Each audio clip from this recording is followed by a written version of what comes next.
Car கண்ணாடி துடைப்பதன் முக்கியத்துவத்தை பற்றி இங்கு காண்போம். பாதுகாப்பான பயணம். விண்ட்ஷீல்டில் இருக்கும் அழுக்கு, தூசி மற்றும் படிந்த கரை ஆகியவற்றால் கண்ணாடியின் பார்க்கக்கூடிய நிலை குறைகிறது. இதனால் விபத்து நடப்பதற்கான சாத்தியக்கூறுகள் அதிகமாக உள்ளன. நன்கு சுத்தமாக இருக்கும் கண்ணாடி ரோட்டை பார்ப்பதற்கும் சிக்னலை கவனிப்பதற்கும் சுற்றி உள்ளவற்றை தெளிவாக பார்க்கவும் உதவுகிறது. மழை காலத்தில் மூடுபனி காரணமாகவும் மழை நீர் வடிவதாலும் கார் கண்ணாடி மங்கலாக தெரியும்.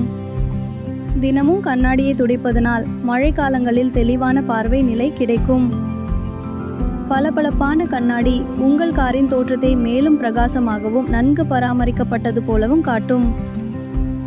கண்ணாடியில் தேங்கி நிற்கும் பாக்டீரியா, மாசுகள் மற்றும் வேதியியல் தூய்மையற்ற தன்மைகளை நீக்க கண்ணாடி சுத்தம் அவசியமாகும். பராமரிப்பு குறிப்புகள். நம்பகமான கிளாஸ் கிளீனர்களை பயன்படுத்தவும். உதாரணமாக 3M கிளாஸ் கிளீனர். வாரத்திற்கு குறைந்தது ஒரு முறை கண்ணாடியை சுத்தம் செய்யவும். மென்மையான உலர்ந்த மைக்ரோ ஃபைபர் துணியை பயன்படுத்தவும். இது ஸ்கிராட்ச் வராமல் தடுக்கும். நம்பிக்கையோடு ஓட்டுங்கள். கண்ணாடியை சுத்தமாக வைத்திருங்கள்.